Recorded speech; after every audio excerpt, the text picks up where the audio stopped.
Talking about trust in a chaotic environment, how cultural institutions and cultural managers be able to maintain the trust among the public, especially with their own audience, as well as maintain the trust with international institutions who support culture and human rights. Of course, I'm talking about the trust referring to a conflict zone. We're talking about the conflict, we talk about infrastructure, we talk about there is no a specific system you can follow. Everything's in the environment completely controlled by politics. So the question is how cultural institution or cultural manager be able to work independently in such a environment that create a lack of trust by the people toward the politicians because of the corruptions, because of lack of human rights, because of the injustice, inequality, the human rights crisis, many other issues. So the cultural manager and cultural institutions going to be between two. You have a government on one side, politicians with their own political agenda, and you have a people in other side that you would want to work with. Working with the people in a way that you have to rely on resources.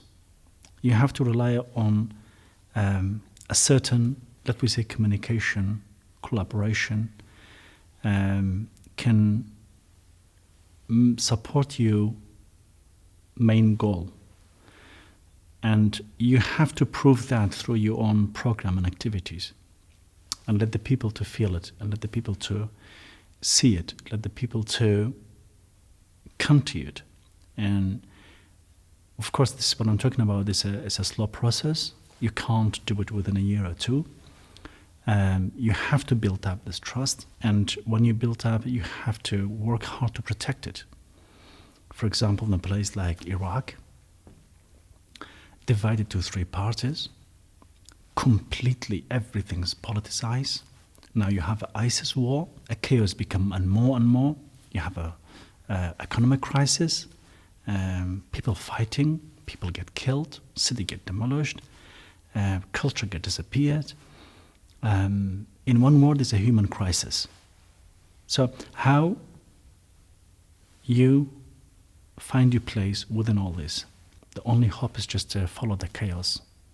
So you have to combine the hope of people and the need of people. In such a circumstances, you have a lack of human rights. So you talk about a freedom of speech, freedom of individual rights, group rights. You talk about the ethnic minority people's right. You trying to address through the medium of culture and art all these elements which are relevant to the human's daily life, and how this could be putting into a program artistically and culturally, and in a way or another make it visible. First locally, because you build up that trust and you take everything from the local, and secondly internationally, through whatever the channels are to deliver what you set up as a program into the rest of the world. So building up the bridge between the community locally and self is important. A bridge based on trust, confident, and collaborative. Then this strong foundation will feed the international culture exchange bridge. This kind of communication and goes build up more trust, build up more confidence, because simply people through the dialogue to find out more about each other, find out more about what is true, what is not true, and culture have extremely important role to deliver that message. And artists also, talented artists, intellectual people, can dedicate it their own skills through their art, can express what is true and what is the reality to rest of the world. And in this way, we'll be able to, at least whether with a small scale, but we feel that we have done something as a culture managers. We haven't stood by and watching, and everything is due. And we cannot also rely on only on the politician or the certain group to do what they have to do. So I think acting towards our current situation, a trust is a very important element to build up locally and internationally. Then this is going to be a strong foundation. We can stand up on it, and we can build up strong programs with a good agenda and take it a step forward,